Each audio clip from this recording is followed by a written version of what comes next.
Olá, bem-vindos ao programa Fiscais da Natureza aqui na AltV. Meu entrevistado de hoje é o Emiliano Graziano, ele é gerente de ecoeficiência da Fundação Espaço Eco. Emiliano, bem-vindo. Obrigado, boa tarde. Boa tarde. O que é a Fundação Espaço Eco?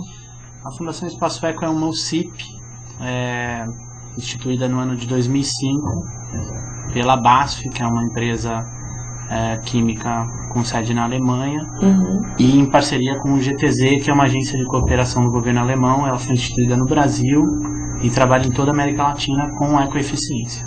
Qual o foco da Fundação? A Fundação Espaço Eco, por ser uma UCIP, tem o foco de trabalhar com a promoção do desenvolvimento sustentável, notadamente dispersando ou fazendo-se conhecer as tecnologias de ecoeficiência, através de trabalhos também de restauração florestal e educação socioambiental. Você pode citar alguns trabalhos que vocês fizeram? A Fundação Espaço Eco tem 3 tipos de análise, que a gente trabalha com impactos, análise de ciclo de vida, pegada de carbono, análise de ecoeficiência, de socioecoeficiência, programas de restauração e de educação socioambiental. Existe um programa chamado Mata Viva, né, programas com comunidades de regiões onde acontecem esses reflorestamentos, por exemplo, na prefeitura de Jacareí, né? É um escopo bastante grande de atuação aí da Fundação. E como vocês escolhem essa atuação? Projetos que vocês vão apoiar?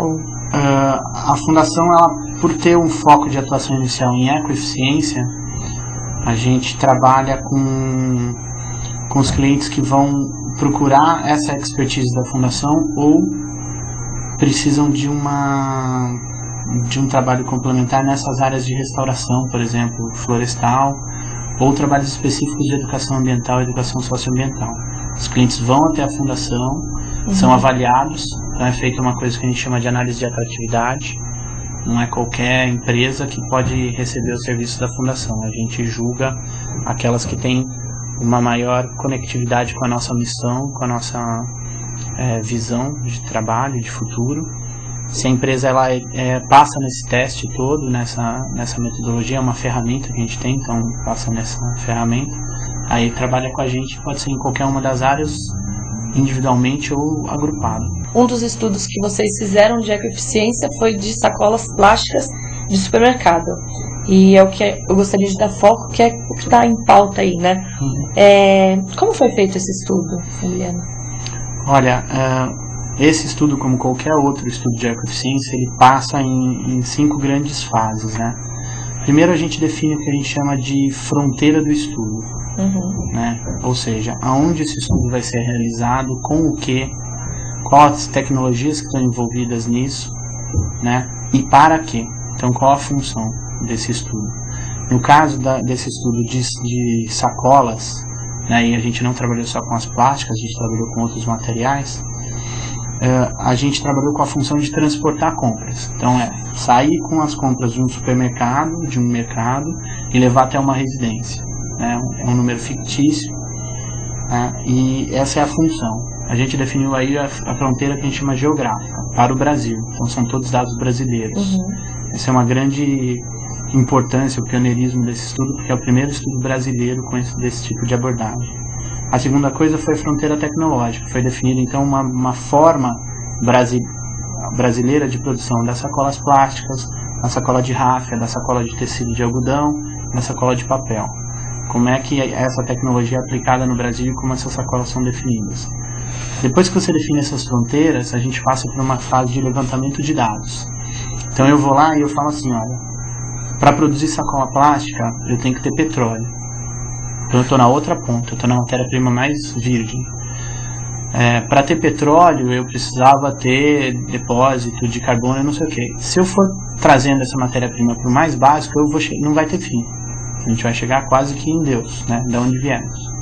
Então existe uma fronteira técnica. A gente trabalha com aquela matéria-prima ou aquele dado que tem uma relevância de pelo menos 1% no ciclo de vida todo.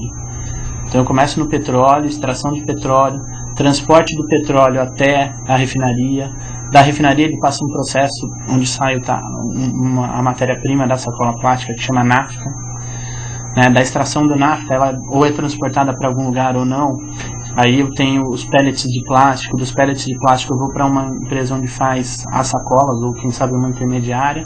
Aí eu faço o que eles chamam da sacola camiseta, de polietileno de alta densidade, que é a sacola plástica branca de supermercado normal. E daí a sacola vai até um supermercado e aí ela exerce a função do estudo, que é transportar compras. Todas essas etapas, desde o petróleo até o supermercado, o que eu faço? Eu levanto os aspectos ambientais em 6 grandes grupos, e esses aspectos ambientais eu agrego para determinar o impacto do ciclo de vida desse produto aqui na frente, na função de transportar as compras, né? Então, eu agreguei todos esses números, aí eu tenho que ver se são números realmente corretos. Então, eu faço verificações cruzadas, ou seja, existem números que são resultados. Então, eu faço a soma em ordem invertida, né? A soma dos fatores não altera o produto. Então, eu inverto a ordem para ver se dá o mesmo resultado. Se eu tenho fontes secundárias, eu checo em outras fontes, eu faço uma verificação de outras fontes para verificar a consistência dos dados, né? Como todo trabalho científico. Uma vez que eu tenho esses trabalhos científicos, esses dados científicos bastante seguros, eu imputo eles na ferramenta de ecoeficiência, que é um sistema de cálculo, né, com várias planilhas de Excel, tabelas inteligentes e tudo mais. E tem um resultado. O resultado é o que a gente chama de matriz de ecoeficiência. A matriz de ecoeficiência me mostra com um ponto, né, num gráfico, qual produto está mais ecoeficiente do que a sua alternativa. É sempre relativo. Um está mais ecoeficiente do que o outro, não é um dado absoluto. Então, para essas variáveis do estudo, quais que tem uma melhor ecoeficiência? Depois que eu tenho esse resultado, quem encomendou o estudo tem a possibilidade de olhar esse resultado e falar, olha, se em vez de então eu fazer, por exemplo, no caso das sacolas, eu tenho a sacola de tecido não tecido, que é das matérias-primas. Em vez de eu ter ela com 50 usos, se eu usar 90 vezes essa sacola, altera a ecoeficiência dela? Aí a gente faz o que a gente chama dos cenários, então. Modificando as premissas, a gente cria outros cenários. Isso é infinito. Posso fazer só um parênteses? Pode. O que é ecoeficiência? A ecoeficiência é um conceito que foi cunhado depois da Rio 92. A BASF, essa empresa que nos instituiu em 2005, era uma das participantes apoiadoras da Rio 92. E na discussão, onde surgiu o conceito também de desenvolvimento sustentável, tudo surgiu o conceito de ecoeficiência. Tem um nome uma definição bastante extensa e técnica, mas em linhas bastante simples é o seguinte: o quanto custa em dinheiro determinado dano ambiental. Qual a melhor relação entre isso? Então, qual a melhor ecoeficiência de um produto significa, ele tem um dano ambiental, isso não tem como, você extraiu matéria-prima da natureza, você consumiu água, você causou um dano ambiental. Teve um impacto ambiental. Quanto isso custou? Qual a melhor relação de menor dano e menor custo? Isso é melhor ecoeficiência.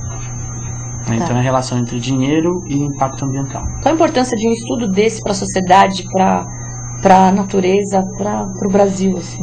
A primeira importância, e aos olhos da Fundação Espaço Eco, é que a gente tenha uma mentalidade de consumo que leve em conta o impacto do ciclo de vida do produto, e não mais simplesmente do seu ato de compra. Então eu não estou comprando uma sacola de papel, eu não estou usando uma sacola de papel para transportar as minhas compras. Eu estou usando aqui água, energia, árvore, adubo, eu estou usando terra que foi utilizada para produzir a árvore, que virou depois papel, que depois virou sacola. Então eu tenho um impacto de um ciclo de vida todo. Esse tem que ser o principal impacto de um estudo desse para a Fundação. O impacto de educar e de divulgar esse conceito de ecoeficiência que muda a sua relação com as suas decisões, seja decisões de compra ou decisões de utilização. Os impactos são muitos, mas os mais importantes acho que é essa transformação da mentalidade das pessoas. Vocês chegaram a algum resultado final surpreendente, assim? Os resultados de um estudo de ecoeficiência sempre são surpreendentes, né? Alguns mitos foram desmistificados, transformados. Dentre eles, primeiro, o plástico não é necessariamente ou sempre o grande vilão. Existem momentos em que você fazer compras e transportar as compras do supermercado para sua casa é mais ecoeficiente você fazer em sacolas plásticas descartáveis. Existem outros momentos... Com relação a qual outra? A todas as outras?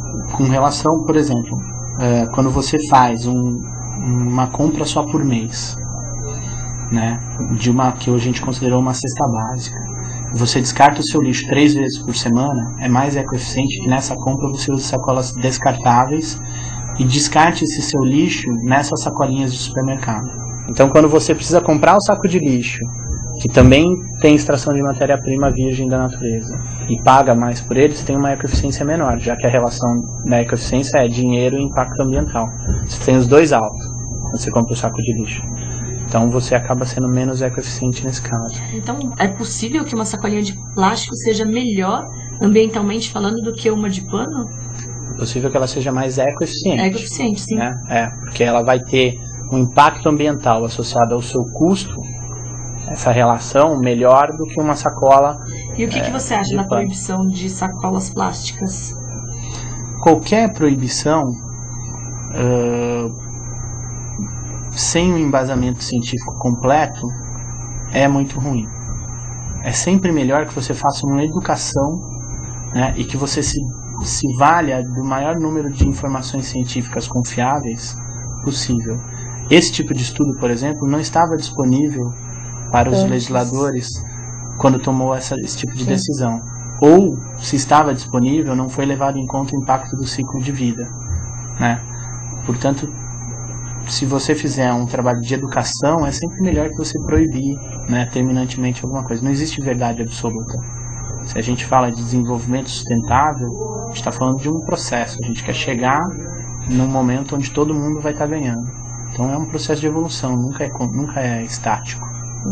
Agora, daí a conscientização, e aí cada pessoa vai ver o que é melhor para ela na hora de pegar a sacolinha ou levar de casa. Não é muito complicado para a pessoa, que nem a reciclagem faz em casa? Não tem nada fácil na vida, né? Nenhuma situação é simples de consumo. Não existe uma coisa que não tem impacto. Você escovar o dente, você tem um impacto muito maior do que você imagina ali naquele momento. Então, você fechar a torneira quando você está escovando o dente, você economiza o equivalente a quase 3 km de caminhões-pipa enfileirados um atrás do outro ao longo da sua vida.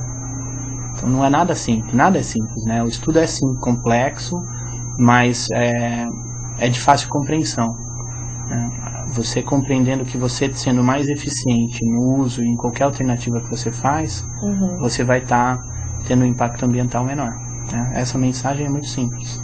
Qual o impacto que as sacolas plásticas têm na natureza dessa forma que a gente usa, inconsciente? Toda matéria-prima que é extraída da natureza, ela tem um impacto ambiental, né? Então, assim como as sacolas plásticas, a sacola de algodão precisou de uma extração de matéria-prima virgem, por exemplo, né? A sacola de papel também, porque a árvore que cresceu e virou papel, ela não cresce sozinha, ela recebe adubo, recebe inseticida, né? Ela é serrada com uma motosserra que usa gasolina, né?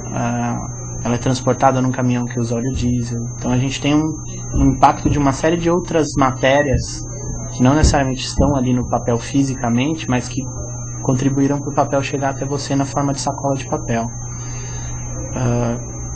O impacto de todas essas sacolas é o seguinte: quanto mais consumo, mais matéria-prima extraída. E aí, de novo, citando o Hélio Matter, a tendência é que você caminhe então para sacolas que sejam reutilizáveis. No longo prazo, não só sacolas, mas como todo material.